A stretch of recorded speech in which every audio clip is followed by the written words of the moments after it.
देख रहे हैं पीबीएन न्यूज, मैं हूं शब। अब वक्त है कुछ अहम खबरों का, तो डालते एक नजर।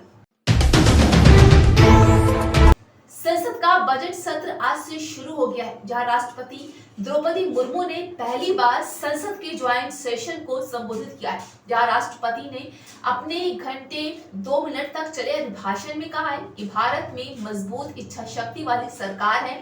ये सरकार बिना डरे काम कर रही है। बता दें कि मुर्मू ने सरकार को लगातार 2 बार मौका देने के लिए लोगों का आभार भी जताया है। उन्होंने कहा है कि हमें आत्मनिर्भर भारत बनाना है, जहां गरीबी ना हो और मध्यम वर्ग वैभव से युक्त हो। उन्होंने गरीबों को मुफ्त अनाज की स्कीम जारी रखने की बात भी कही है। मुर्मू ने रेहड़ी वालों की बात कही तो 11 करोड़ छोटे किसानों की मदद के लिए 2.25 लाख करोड़ रुपए की सम्मान निधि का भी जिक्र किया है। बताते चले कि सत्र से पहले पीएम मोदी ने कहा है कि सदन में टकरार तो होगी ही, जहां तकरीर भी होनी चाहिए। मोदी ने कहा है कि विपक्ष पूरी तैयारी के साथ आया है, हम बहुत अच्छी तरह मंथन करके देश के लिए अमृत निकालेंगे। हमारे देश के बजट पर विश्व की नजर है, इस बजट से लोगों को काफी उम्मीदें होंगी। हमारे देश की ओर दुनिया आशा से देख रही है।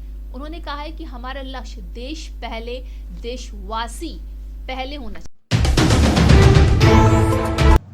आलाया अपार्टमेंट हादसे के बाद यहां रहने वाले लोगों के सामने नई मुश्किलें खड़ी हो गई है। जी हां, घर तो पहले ही खत्म हो गया था, अब घर में जो रुपए और गहने रखे थे वो भी गायब है। यहां रहने वाले लोगों ने करीब 1 करोड़ के गहने गायब होने का आरोप लगाया है।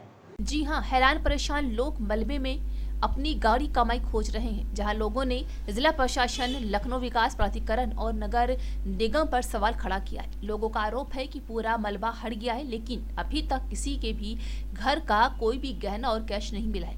जहां आपदा को असर बनाकर उनके सामान की लूट घसोट मची है। अपार्टमेंट में फ्लैट नंबर 403 में रहने वाले हनी हैदर बताते हैं कि अभी 1 महीने पहले उनकी शादी हुई थी। उस दौरान करीब 12 लाख रुपए के गहने मिले थे। उसके अलावा कुछ कैश भी पड़ा था, उसमें भी 1 भी रुपए और कोई भी गहना नहीं मिला। हालांकि जिस बैग में गहने पड़े थे वो मिल गया है। उन्होंने आरोप लगाया है कि 2 दिन पहले उन्होंने बैग से कर्मचारी को कुछ निकालते हुए देखा था। इसको लेकर वो मंडल आयुक्त के सामने अपनी बात रखेंगे। उन्होंने ये भी कहा है कि ये कैसे संभव है कि किसी को भी कुछ ना मिले। बता दें कि अब्बास हैदर बताते हैं कि उनके यहाँ 3 पीढ़ी के गहने रखे हुए थे, जहाँ घर पर कार्यक्रम होने की वजह से गहने अभी 1 महीने पहले ही बैंक से निकाले गए थे। तय हुआ था कि आवंटियों के सामने मलबा हटाया जाएगा। जहां मलबा सामने हटाना तो दूर की बात है, उसकी रिकॉर्डिंग भी नहीं कराई गई है। इसकी वजह से मंशा पर सवाल उठता है। इसके अलावा उनके बेटे के गुल्लक का भी पैसा गायब है, जबकि उनको सील कर रखा गया। शिरोमणि अकाली दल नेता दलजीत सिंह चीमा ने कहा है कि चंडीगढ़ एक साजिश सिखों के खिलाफ रची गई थी। एक ध्रुवीकरण का माहौल सिखों के खिलाफ बनाकर सारे सिखों को आतंकवादी लिबरल करार करके देश में उसका फायदा इंदिरा गांधी ने लेने की कोशिश की थी। देखिए अकाली दल के नेता दलजीत सिंह का ये बयान। एक साजिश रची गई थी सिख कौम के खिलाफ, एक पोलराइजेशन का माहौल सिखों के खिलाफ, सारे सिखों को आतंकवादी लेबल करके देश में उसका फायदा लेने की कोशिश श्रीमती इंदिरा गांधी ने की थी। और एक पंजाब के बारे में उनके मन में नफरत थी। पहले पानियों के संबंध में भी उन्होंने बेइंसाफी की। उसके बाद दोबारा जो पंजाब का सुप्रीम कोर्ट में केस था वो भी दरबारा सिंह को हुक्म करके वापस करवाया। पंजाबी सूबे में भी उनका रोल नहीं था, अभी के उस टाइम प्राइम मिनिस्टर नहीं थे, लेकिन फिर भी वो कोशिश करते थे। उनकी अपनी खुद लिखा भी है कि वो नहीं चाहते थे कि पंजाब जो है अलग स्टेट बने। इसलिए उनके मन में कहीं ना कहीं पंजाब के बारे में, सिखों के बारे में जो नफरत थी, उसी से ये सारा कुछ जो दरबार साहब पे हमला हुआ और फौजी हमला हुआ, ये सारा कुछ उसी की उपज है। इसलिए अब भिंडावाला साहब को दोषी देना या किसी और को दोषी देना, ये मैं समझता हूं कि ये अब सफल चीजें नहीं हो सकती।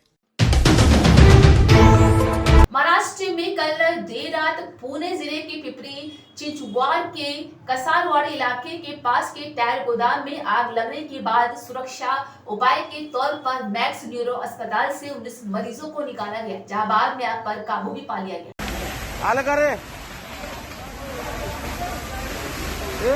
एकदम जा ते लाईन बंद करा आणि पाईप थोडा फुटता. हा जा रे, ती लाईन बंद कर तुझी. पुढे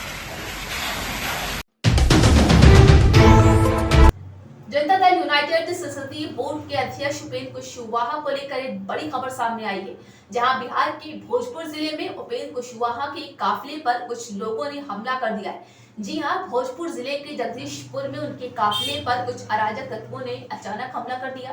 बताया जा रहा है कि उपेंद्र कुशवाहा का काफिला जब नायका टोला मोड़ के पास से गुजर रहा था, तभी पत्थरों के जरिए उनकी गाड़ियों पर हमले हुए हैं।